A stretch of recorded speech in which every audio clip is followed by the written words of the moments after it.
The effects of the current economic crisis have touched everyone.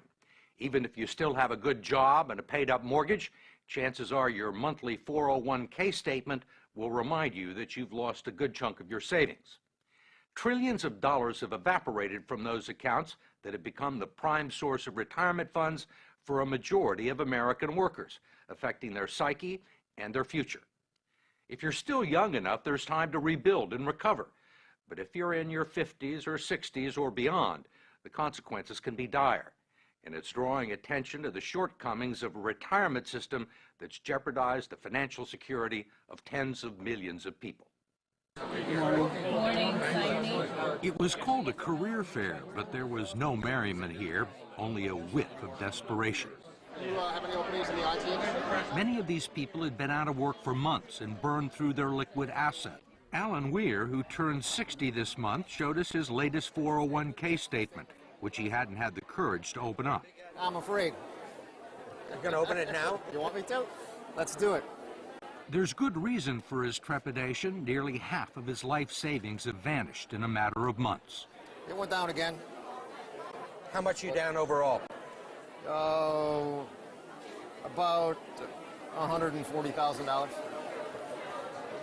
Do you think you'll ever get it back? I would probably never see it come back. I was looking to retire probably when I hit 62. I can't do it now. I'll probably be working until I'm at least 70. I'm a Microsoft Office diva. Until she lost her job, Kathleen Coleman had spent nearly 30 years working as an executive assistant on Wall Street. She doesn't have much to show for it. Tell me about your 401k. Does this answer the question? This is what it was in 2005. 2007, you're down below 2005. Right. Another one went down almost $40,000. One was Right. 88,000, and then it went down to like 50. In Dearborn, Michigan, Terry and Donna McNally are barely holding on. He lost his sales job in August. The condo they bought 15 years ago is worth less than their mortgage, and 40% of his 401k retirement savings is gone. Donna is the main provider now. Are you here for Joan? Yes.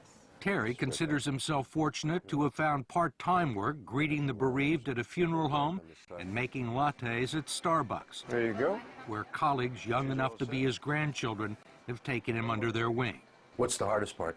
I'm no longer sitting in a computer or driving in a car to a call. Do you think you'll ever be able to retire? I don't see that day. Can no longer see that day. What kind of a retirement plan allows millions of people to lose 30 to 50% of their life savings just as they near retirement? David Ray, president of the profit-sharing 401k Council of America and a lobbyist for the 401k industry, says it's one that empowers people to make their own investment decisions. 401k is the absolute best way people can save for retirement. They absolutely are the best retirement vehicle we have. How can you say it's the best available if it has let down tens of millions of people at the time they need the money the most? That's not a 401k problem.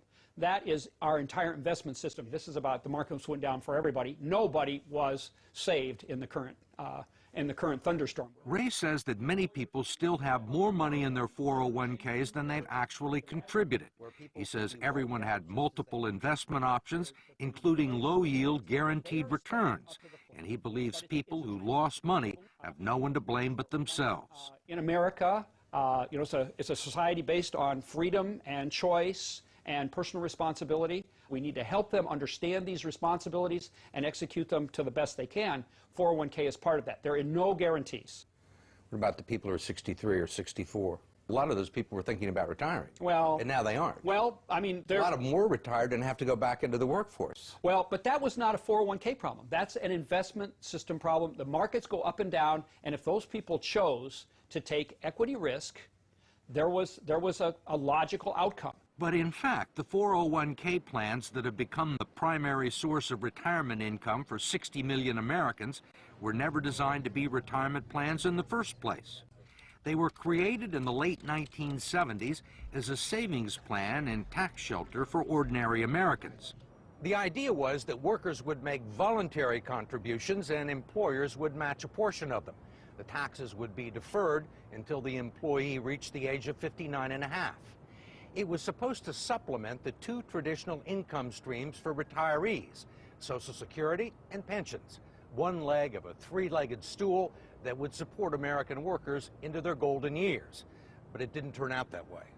The three-legged stool, if you will, has gone to two legs, and it's wobbly, and it's wobbling, and I'm not sure that it's going to support anything. And that's the scary part, and people are afraid. Brooks Hamilton has helped design retirement plans for some of the country's largest corporations.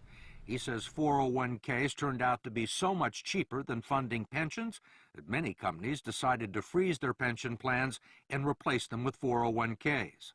The decision created millions of new employee investors for Wall Street and the financial community, and they pounced on the opportunity. If you go back and track the mutual fund growth in assets, and you track the growth in 401k plans, it looks like a railroad track leading to the sky. They are parallel tracks. So the big beneficiaries were the mutual funds. That's right. That's correct. The fact is that the typical 401k investor is a financial novice. They don't know a stock from a line. And we give them a list of 20 or 30 mutual funds with really, really powerful names. You know, they sound like, gee, that's where I want to have my money. What are generally the quality of the mutual funds and 401k plans? Mediocre. I'm going to be real honest with you. With half the funds on the list, really dogs, what people would characterize as dogs, shouldn't be on the list to start with.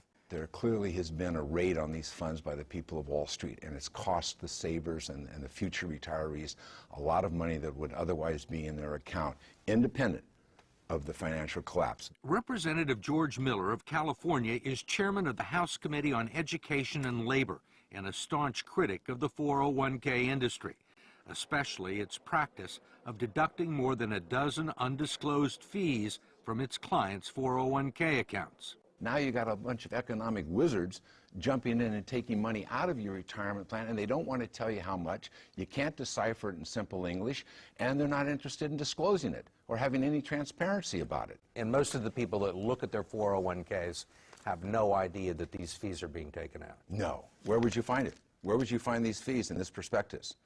You can look on any page you want, and when you're all done reading it, and you will find some of the fees and the commissions here, but you won't find them all, and I bet you won't find half of them. There are legal fees, trustee fees, transactional fees, stewardship fees, bookkeeping fees, finder's fees, and the list goes on and on. Miller's committee has heard testimony that they can eat up half the income in some 401k plans over a 30-year span, but he has not been able to stop it. We tried to just put in some disclosure and transparency in these fees, and we felt the full fury of that financial lobbying. David Ray, a lobbyist for the 401k industry, says he favors disclosing the fees, but his partners in the financial industry don't. You think most people know these fees exist? I think they know that there are fees. They don't know exactly how large they are. Why do you think the financial services industry is opposed to fee transparency? I don't know that they're opposed to it. I think the issue is... You don't think they're opposed to it? Well, they want to keep... You're a lobbyist in Washington, right? You know they're opposed to it. George Miller hasn't been able to get a bill to the floor. I think they want to keep the systems as simple and not make changes. They like the way things are, and whenever you push people out of their comfort zones, you know, it's an issue. I mean, they're comfortable with the situation because they're making a ton of money, or they have made a ton of money. Well, and their systems are set up. We wanted to ask David Ray, who's been so bullish on 401k plans, one last question about what the future holds for people like Terry and Donna McNally and Kathleen Coleman. Need a babysitter? Most of the people that we've talked to are 50 and 60 years old, right, and have sustained these losses, say there is no way they're ever going to make them back. Right. Do you agree with that? I think we have to be truth tellers. I think that when a person has hit this point and we've had this unfortunate situation, I don't think we can misrepresent what the possibilities are. And the reality is that money's not coming back that they've lost. They can't count on it. They have to, maybe they have maybe if they work 10 more years, it'll come back by the, but it's important that they not have unrealistic expectations.